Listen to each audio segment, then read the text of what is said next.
get really right on a paper towel with permanent marker. And so, kind of recently, someone asked me, like, can you give me like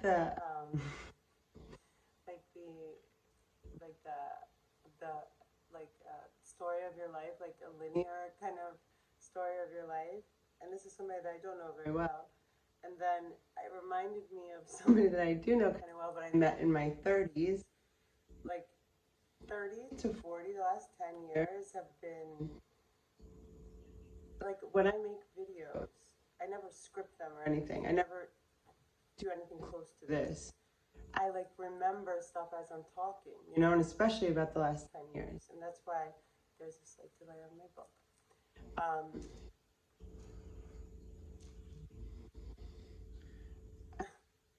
Born DC, 7/27/81, 9:02 a.m. I like thought to myself, I'm gonna make this like for Patreon, you know? Basically, if you're paying, you can make fun of me or like be mean to me, but I'm like not gonna make myself vulnerable as much right now because I have to heal my heart and like strengthen myself up before I'm ready for the next thing. Okay, so important note I think about my life is that I was born on the day that Princess Diana and Charles, as my mom would say, Charles, were married. So she was in the hospital with me. You can check that. 7/27/81. I was born at 9:02 a.m. In Columbia Hospital for Women in Washington, D.C. It doesn't exist anymore. I mean, the structure does, but it's not called Columbia Hospital for Women. It's called something else. My mom told the nurse to, I made a video about this. When I came out, she was watching, this is like pre-TiVo and all that. So she was watching the wedding on the like hospital television, and the nurse brings me in, and like I'm her firstborn child, right? She brings me in. I'm a like healthy big 8 pounds or whatever, and my mom said, "The Royals. Do you think you could bring her back in an hour or so?" Like pointing at the TV as if the nurse should know better. Like the fucking Royals. So that was like my first experience, I think, with women. Babies remember shit. Like I don't really have memories up in like it's very foggy from 0 to like 7, and then from like I would say like I don't know. There's a little bit of trauma and stuff between like 10 and like 14 is very blurry. 9/4/82, the dog arrives. So even before I was 1 year old, my sister is 13 months younger than me. I'm 7/27/81. She is 9/24/82. So my mom was not pregnant for 3 months.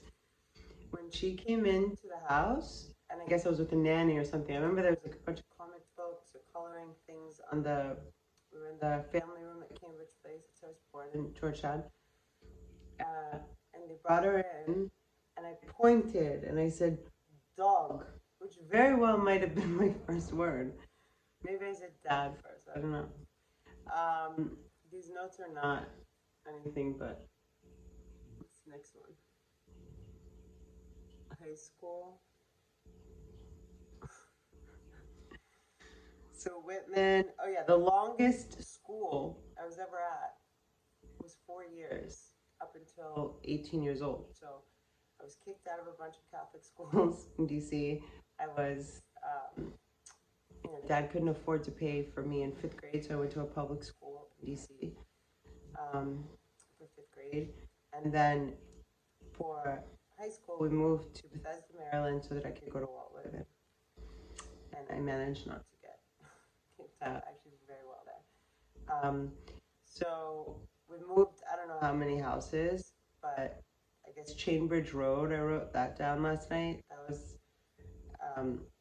the house that that I, whatever, we're at a tree house and I ran away. And that was kind of the catalyst that, so they say that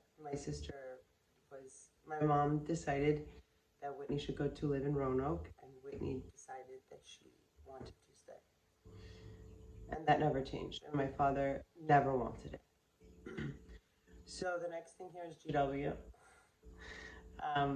So I got early acceptance into GW, which was huge for me. I was really excited because ninth grade, I was like doing acid. I had a bad trip, which ended me ever doing acid ever again in ninth grade. But I was like doing drugs and like not doing well in school. I failed algebra, ninth grade algebra, and I had to take it. I was like always behind in math, and I had to take it in summer. And then I took like an extra math class. Anyway, but my dad said every time you get on the dean's list, I'll get you $1. So I was on the dean's list every single semester. And after 3 dogs, he was like, I'm just going to start giving you cash. I was like, that works. So I went to GW for my freshman year. That was 1999 to 2000.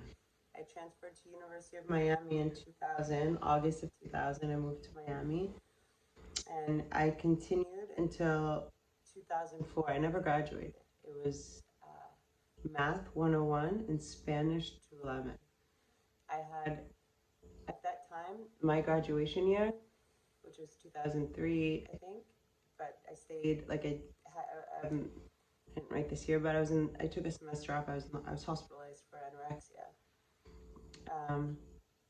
But I had like 237 credits and you needed like 191 to graduate. And they were like, well, these aren't core classes. And I was like, why the fuck are you guys charging me? You know, like for one class is like 10 grand a semester or 15 grand a semester back then. Like knowing that this is never gonna, can you make some of these like 4 classes here equal 1 Math 101? So anyway, I got a lot more knowledge and education, but I did not graduate officially. I'm not, what do you call it? Disappointed in myself. I have no regrets. I think for my dad, while he was alive, he had this like attachment to that, and also clearly an investment. But I know that he died knowing that it didn't matter. I opened 2 successful businesses that became the number one in their respective cities very quickly.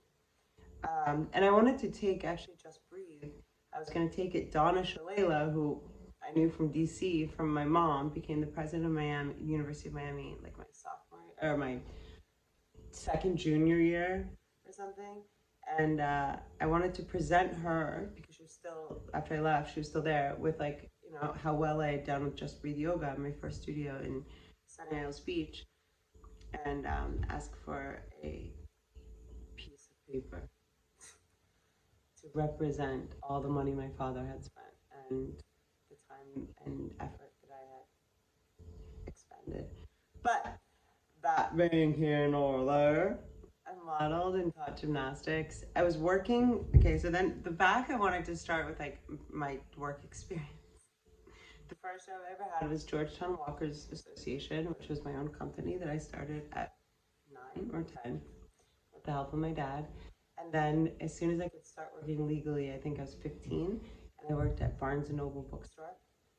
I worked at Crown Books first, and then Barnes & Noble, and then college at University of Miami. Before I started teaching gymnastics there, I worked at Barnes & Noble there. Then I taught gymnastics for 7 years at at South Miami Gymnastics Center, and taught like my favorite was teaching during the summer, like the summer camps.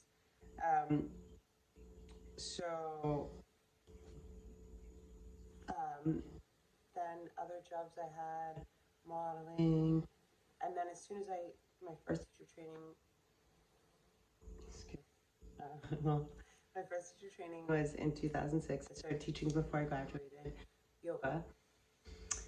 And I opened Just Breathe in Sunny Isles in 2008, Agni in 2014 here in West Hollywood, well, there in West Hollywood. And so then I think another video would have to be 30 to 40, but okay, so before 30, I was engaged to one man that lived in Brazil, and I lived in Brazil for a little while, and I almost moved there and married him and stuff. I met him when I was modeling. He was a banker. Then I was like, in a way, there's like relationships that also sort of, so I found yoga, right? And that changed my life. And that's been the only thing that I've ever done, and it's been because I was destitute and leveled. I mopped a tattoo parlor floor for cash, and I was a hostess at the Mondrian Sunset, Ivory and Sunset it was called, for like a year after my dad died. But other than that, I've only ever taught yoga like since 2006. My mom's stroke was June 2011. That's when I moved here. Well, I moved here in November 2011. Dad's stroke was in May of 2019. So moving here, all the stuff that came with this, and then, yeah, I guess I have to. It feels like another wave, in a way. But I left. So I left at 29 years old, Miami, to come here after my mom's stroke to be a family and go to a rehab for 30 days. And I left my business, I left my friends, I left one of my dogs. I was forced to leave one of my dogs. That's my bulldog. And guess what? He came back. All the art in my apartment is from when I was in Miami. Whitney had an intervention with Arthur, the guy from the show Intervention. I couldn't make this shit up. And you guys know I wouldn't if I could. All this art was in my apartment in Miami. My brother and my sister tried to keep it from me for 4 years after my dad died.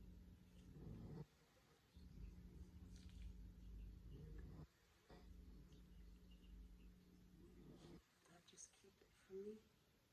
They were just gonna let some stranger keep it. As long as it wasn't me that had it. Thank God for good people on this planet. Also, if you're somebody who does nothing, please unsubscribe. When I say does nothing, you're the kind of person that for 10 years has done nothing. Not just with me, with everyone. This is a time in life where it's like, this is you know, take a shit or get off the pot. I don't know. That's a silly one that came to mind, but you know, bullshit time has been over. I love you guys, and I'm so grateful for you. And I don't know, it's such a crazy fucking world. Just focus on yourself. And when I say that, like strengthening yourself, don't get too much in here, but more here.